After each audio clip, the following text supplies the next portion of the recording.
Okay, to continue this, we have 8 is the square root of 64, and the x to the 6th power, what do you think is it? X cubed. X cubed. Okay. Did anybody think it would be something else? No? No? Okay, cool. How about if we have a parentheses, the square root of 8a squared? 8a. What times itself is 8a squared? It's 8a. Very good.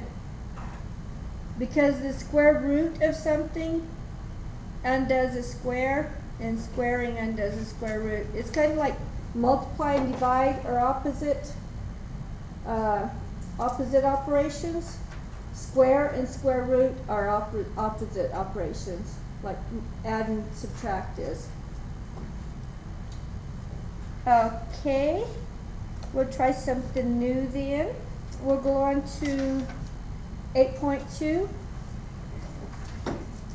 We're still working with square root type numbers. Okay, if you have a problem like 24,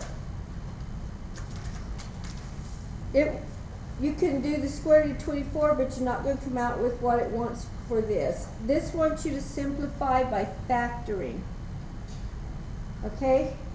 So you want to find a perfect square in the factors of 24.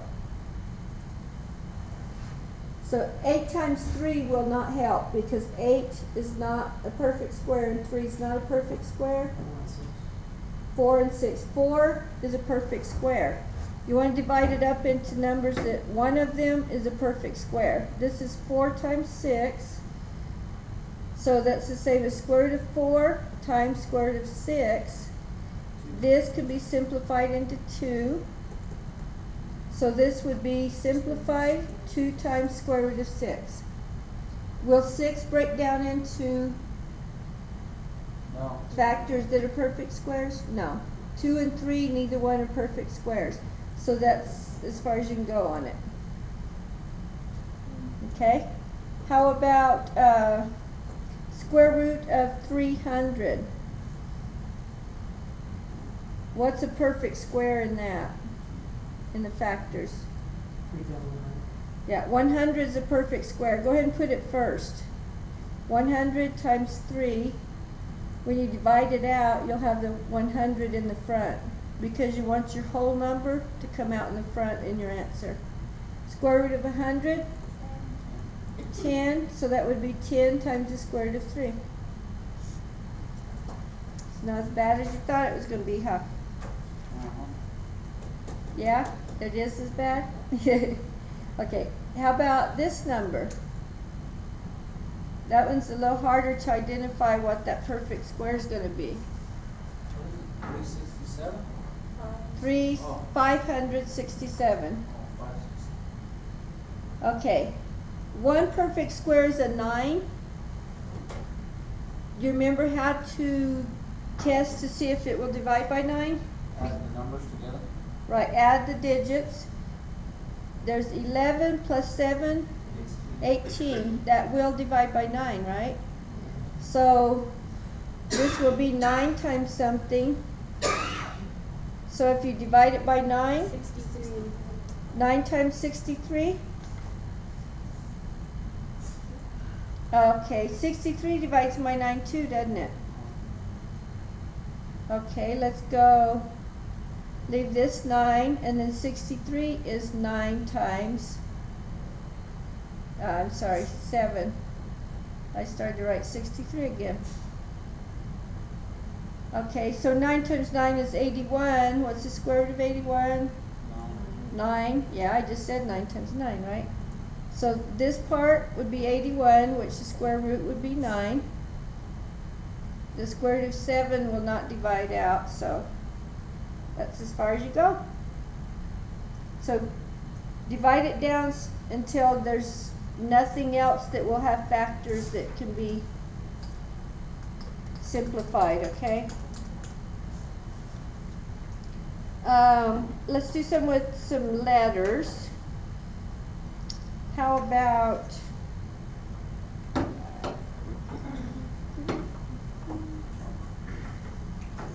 the square root of 363 p to the third power? Okay, another thing that you can identify if something divides by it, you could tell that 363 divides by 11 because the two outside numbers add to give you the middle number. Multiples of 11, like 11 times 13, will have a 1 and 3 and then a 4 in the middle. So the two first and last number add to give you the middle ones. That's multiples of 11. So 363 is 11 times what? 33. The last two numbers, the first and last number, which is 11 times 3. another 11. So you have 11 times 11. So you have 121, which is 11 times 11 times 3. And the p to the third power, you'll want to divide it out into p squared and p, because one of these is a perfect square. So we have a perfect square here and a perfect square there. Those two we'll be able to bring out to the front. Square root of 121 is 11. The square root of p squared is p. And then under the radical, you'll still have the 3 and the p. Can you see that? 11p on the outside, square root, and there's a 3p under the radical side, under the square root. Okay. If we don't have to do the factoring ones. That's a good thing, I guess. I'll make sure we don't put those on your test since we didn't have them on your homework.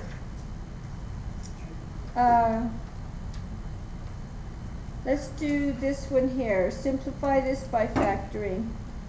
You have square root of 3 and square root of 27. The square root of 27 divides up into what? 9 and 20. Yeah, square root of 3, it'll be 3 times 9 or 9 times 3. If we put a square root under each one of these, over each one, we have the square root of 3 times the square root of 3,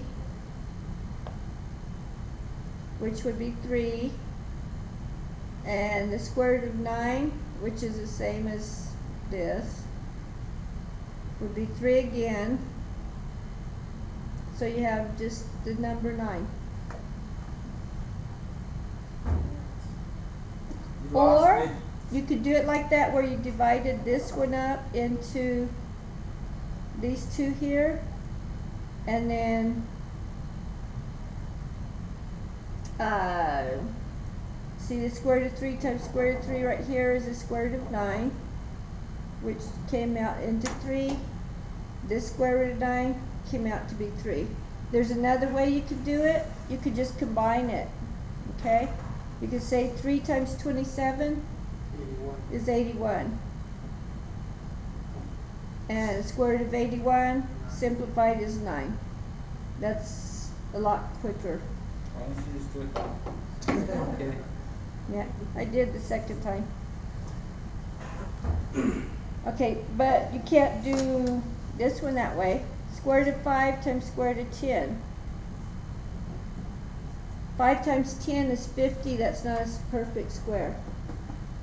So we're going to have to, okay. Capture again. The bottom. Bottom, yeah, it says 10 still, right? It doesn't say 10. So we have to